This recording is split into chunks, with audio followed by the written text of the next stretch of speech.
از ایمانداری است. مسلمانای ما ایرا فراموش کردگیان، فراموش کردن که مسلمان هستند. فقط دستگیری به کار حرام. اون انسان‌های فاسق دستگیری میکنن. وار که همین چند تا بلوگر مشهوری که هست در همین یوتیوب، من نامشون نمیگیرم، الله اونها را هدایت بکنه، فاسق ترین مردم هستند. ای همه بدترین فاسق‌ها همون بلوگرهای هستند که یک ویدیوی میپرتویند، در او ویدیوشون خو آبرو ریزاندن مردم هسته، خو دشنام و حقارت فحش هسته، خو اتویت شپکی هسته که فقط آبرو ریزاندن یا دشنام و حقارت فحش. در اینجا بگیم صدها خواهرها و مادرهای هستند که این ویدیو اینها را تماشا میکنن. این چقدر بگیم غیرت مردانگی مسلمان های ما ای دست رفته که دیگه یک انسان یافت نمیشه و که همین خیلی فاسقا و بدبختا را یک سختی قدید جزا بتیه. ما وقتی که خب کردیم ایده بدتر میشه برادر عزیز. این واقعیت است. این را سر قبش گرفتن در کره برادر عزیز. یکی که خداوند در قرآن میفرماید استعیذ بالله و ما اصابکم من مصیبت فبما کسبت ایدیکم. هر مصیبتی که بر سر شما میبیاید به سبب گناه‌های است که شما انجام دادگی هستی. پس نگاه کنید برادرای عزیز که همین وبایی که در سر مسلمانان ما اومدگی است، علت چگون کس میپرسه که ای چی جهت اومدگی است؟ علت شکو الله رب العالمین بیان میکنه. هر مصیبتی که بر سر شما میبیاید به سبب گناه‌های است که شما انجام میدید. پس شما به هوش بیایید برادرای عزیز، خواهرای عزیز. پیش از اون که همین کار گناه میکنه، فکر کنه که همین گناه کردگی من یک مصیبت، یک پریشانی را، یک ناکامی و نابراری را در سری من حتما می بیاره، بیا نکنم همین کارا.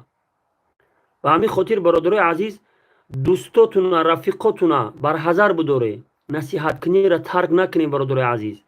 قوم بنی اسرائیل را خداوند عذاب کرد و علتی یعنی سبب عذاب اومدنشون بیان کرد.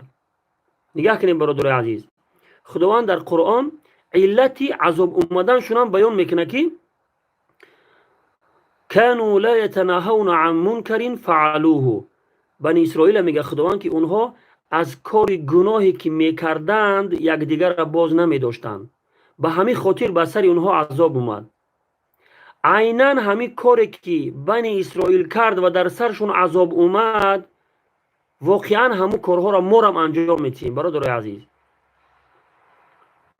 وقتی که همسایه را میبینیم که همسایه زنش به حجاب میبروید، دخترش به حجاب میبروید، ما اوت گپ نمیزنیم، میگیم ما گپ زنم خفه میشوه.